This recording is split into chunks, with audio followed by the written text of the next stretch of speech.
এই মুহূর্তে আমি এমন একটি প্রতীক্ষালয়ে প্রতীক্ষা করছি যেখানে যাত্রীরা নয়, প্রতীক্ষালয়কে প্রতীক্ষা করতে হয় যাত্রীদের জন্য।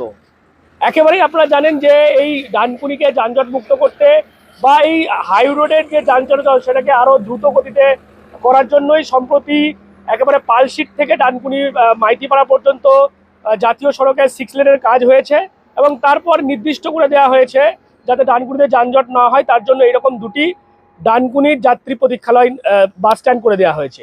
একটি হচ্ছে বর্ধমান যাওয়ার পথে ঠিক যেখানে আমি বসে রয়েছি, আর অন্যটি হচ্ছে ঠিক আমার অপোজিটে ডানকুনি থানা সংলগ্ন যে এলাকা সেই কলকাতাগামী রাস্তায়, সেখানেও একটি বাস স্ট্যান্ড করে দেওয়া হয়েছে ডানকুনি প্রতীক্ষালয় নাম দিয়ে।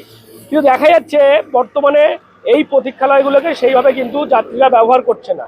ঠিক আমার যেখানে আমি বসে রয়েছি তার ডান দিকে আমি দেখাতে বলবো, এখান থেকে প্রায় 1 কিলোমিটার দূরে সেখানে কিন্তু যে হাউজিং চৌমাথা, সেখানেই কার্যত এই প্রতীক্ষালয়কে ব্যবহার না করে পুলিশ প্রশাসনকে বুড়ো আঙুল দেখিয়ে গড়ে উঠেছে অস্থায়ী বাস স্ট্যান্ড।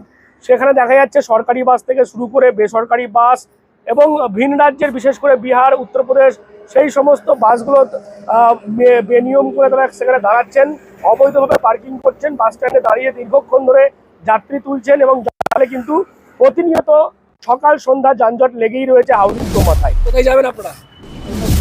হ্যাঁ, অমরপুর। তো এখন কি বাস ধরে বলে দাঁড়িয়েছে? বাস কি লেটে চলছে নাকি বলতে পারছি না।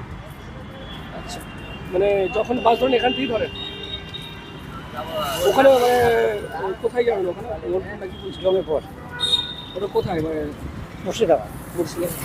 এখানে কাজের জন্য এসেছেন নাকি? প্রতি সপ্তাহে চলে যান না 1 মাস 1.5 মাস পরে? এই হাউজিং থেকেই বাস ধরেন? হ্যাঁ।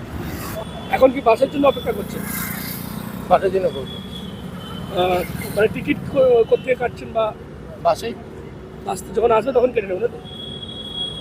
বাসেই টিকিট হয়, এখানে কোনো কাউন্টার হয় না, অনলাইনে হয়। আচ্ছা, অনলাইন তো সবারই থাকে না। আমরা এটা আবার বাসটা আসবে নাকি তারও ঠিক নেই। এখানে কি কারণে অপেক্ষা করছেন? বাসের জন্য। আচ্ছা, যাবেন কোথায়? সিউড়ি। সিউড়ি। এখানে কি কর্মসূত্রে এসেছিলেন নাকি? হ্যাঁ, কাজের জন্য। বাস কি এখন আসছে না? না, আসেনি এখন। মানে ঠান্ডার জন্য কি দেরি হচ্ছে বা এরকম কিছু? সেটা বলতে পারবো না। এর আগে কি এখান থেকেই বাস ধরেন? হ্যাঁ। কি নাম আপনার? আমার নাম শাহজাহান। অর্থাৎ যে উদ্দেশ্যে এই বাস স্ট্যান্ড করা হলো সেই উদ্দেশ্য কার্যত সফলই হচ্ছে না এবং দেখা যাচ্ছে যে যানজট মুক্ত যেটা হওয়ার কথা ছিল হাউজিং চৌমাথা, সেটা যানজট মুক্ত তো হচ্ছেই না, উল্টে কিন্তু একটা দুর্ঘটনা ঘটানোর সম্ভাবনা রয়েছে। অনেক সময় দেখা যায় যখন এই যাত্রী তোলার জন্য বাসগুলো দাঁড়িয়ে থাকে হাউজিং মোড়ে, তখন অপোজিট দিক দিয়ে যে সমস্ত গাড়িগুলো যাওয়ার চেষ্টা করে ডানকুনিতে, তারা কিন্তু বাধাপ্রাপ্ত হয় এবং মুখোমুখি একটা সংঘর্ষ হওয়ার একটা সম্ভাবনা থাকে। এখন শীতকালে মরশুমে যাত্রী বেশি, মোটামুটি ভালোই। আচ্ছা, আপনারা যে এখানে দাঁড়ান এটা কি সরকারি বাস স্ট্যান্ড? সরকারি বাস স্ট্যান্ড বলতে ওই যে এসটিসি একটা করা আছে। সরকারি বাস স্ট্যান্ড তো ওখানে আগে, তো সরকারি বাস স্ট্যান্ড তো আগে বলতে কোথায়? এইখানেই তো আমরা দাঁড়াই আজীবনকাল, এখানেই দাঁড়াই। স্থানীয় যারা রয়েছেন তারা বলছেন নির্দিষ্ট করে বাস স্ট্যান্ড করে দেওয়ার পরও কেন সেই বাস স্ট্যান্ড ব্যবহার করা হচ্ছে না এবং কেন হাউজিং চৌমাথায় এইভাবে বেআইনিভাবে বাস স্ট্যান্ড গড়ে উঠছে, তারপরও কেন কোনো রকম পদক্ষেপ নেওয়া হচ্ছে না স্থানীয় প্রশাসনের পক্ষ থেকে, সেই প্রশ্ন কিন্তু উঠছে। এখন দেখার এই যে পরিস্থিতি, একটা জাতীয় সড়ক 6 লেনের কাজ হয়ে গেল যান চলাচল দ্রুতগতি করার জন্য এবং যান চলাচল যাতে স্বাভাবিক থাকে, যানজট যাতে না হয়, সেই জায়গায় দাঁড়িয়ে এই যে বাস স্ট্যান্ডগুলো হয়েছে সেইগুলো যদি ব্যবহারই না হয় তাহলে কি কারণে এই বাস স্ট্যান্ডগুলো করা হলো সেটাও কিন্তু যথাযথতা নিয়েও প্রশ্ন উঠছে। নাকি সরকারি বাসে সব বাসই দাঁড়ায়? হ্যাঁ, সরকারি বাসও দাঁড়ায়। হ্যাঁ, কিছু কিছু বাস যখন ফুল হয়ে যায় উপর দিয়ে বেরিয়ে যায় ব্রিজে, সেটা একটু সমস্যা। আর বাকি যেগুলো খালি থাকে নিচ দিয়ে। এইটা কি বাস স্ট্যান্ড, মানে স্থায়ীভাবে বাস স্ট্যান্ড? এটা স্থায়ী বাস স্ট্যান্ড এমনি দাঁড়ায় এখানে? এখানে দাঁড়ায়, প্রথম থেকেই দাঁড়াতে বলে এখানেই দাঁড়ায়। এটা স্থায়ী বাস স্ট্যান্ড এখনো হয়। একটা দূরে ওখানে দেখলাম একটা হয়েছিল। দূরে ওখানে করা আছে কিন্তু ওখানে কেউ যাচ্ছে না। যাত্রী এখানেই দাঁড়িয়ে? যাত্রী এখানেই দাঁড়াচ্ছে, এখান থেকেই যাচ্ছে। ঠিক কোথাকার বাস পাওয়া যায় এখানে?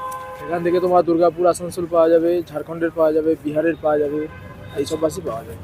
অল বিহার পেয়ে যাবে, অল ঝাড়খণ্ড পেয়ে যাবে, আর দুর্গাপুর, আসানসোল, ধানবাদ, বোকারো, বাঁকুড়া, পুরুলিয়া, সিউড়ি এগুলো সব পাওয়া যায়। টিকিট কি অনলাইনে কাটতে হবে না এখান থেকে? না, এখান থেকেও পাওয়া যায়। এবার সরকারি বাসের টিকিট এখান থেকে পাওয়া যায় না, যত প্রাইভেট গাড়ি আছে সেগুলো সব এখান থেকে পাওয়া যায়। আর এমনি এখন মানে পর্যটকরা উত্তরবঙ্গে অনেকে যাচ্ছে শিলিগুড়ি বা কিন্তু উত্তরবঙ্গের গাড়ি এখান থেকে যায় না, উত্তরবঙ্গের গাড়ি যেতে তোমার এয়ারপোর্ট থেকে পাওয়া যাবে, এখান থেকে এইগুলোই পাওয়া যাবে। উত্তরবঙ্গ পাওয়া যায় না, পুরী পাওয়া যায় না, এগুলো পাওয়া যায়। এখন কেমন যাত্রীরা কেমন মানে দেখছো শীতকালে মরশুমে? শীতকালে এসি গাড়িতে তো আমাদের কাজ, তো এসি গাড়িতে একটু ঠান্ডাই আছে, মানে প্যাসেঞ্জার কম যাচ্ছে। আগের থেকে প্যাসেঞ্জার নামটা বলো। আমার নাম হচ্ছে অঙ্কুর ফাজার। এবং দেখা যাচ্ছে হাউজিং চৌমাথায় বাস স্ট্যান্ডকে ঘিরে নানান ব্যবসাপাতি গড়ে উঠছে, রাস্তার পাশেই বিভিন্ন দোকানপাট বসছে, বিভিন্ন টিকিট যারা বিক্রি করছেন তারা বসছেন, যার ফলে কিন্তু হাউজিং চৌমাথায় সেই একটা একটা ঘিঞ্জি পরিবেশ বা একটা যে সুষ্ঠু সুন্দর একটা পরিবেশ করার জন্য যে বাস স্ট্যান্ডগুলো করা হলো সেখানে সেইভাবে কিন্তু ব্যবহার করা হচ্ছে না। এখন দেখার এ বিষয়ে প্রশাসন কি পদক্ষেপ নেয় এবং আগামীতে কতটা যানজটমুক্ত হয় এবং কতটা এই যে যাত্রী পরীক্ষালয়গুলো তৈরি হয়েছে সেইগুলো কতটা ব্যবহার হয়, এখন সেদিকে নজর থাকবে আমাদের। আর আপনারা নজর রাখুন ডিএনএন বাংলায়। ডিএনএন বাংলা সবার মনে, সবার ফোনে। সাবস্ক্রাইব করুন ডিএনএন বাংলা, ফলো করুন এক্স, ইনস্টাগ্রাম ও ফেসবুক পেজ ডিএনএন বাংলা, সবার মনে সবার ফোনে।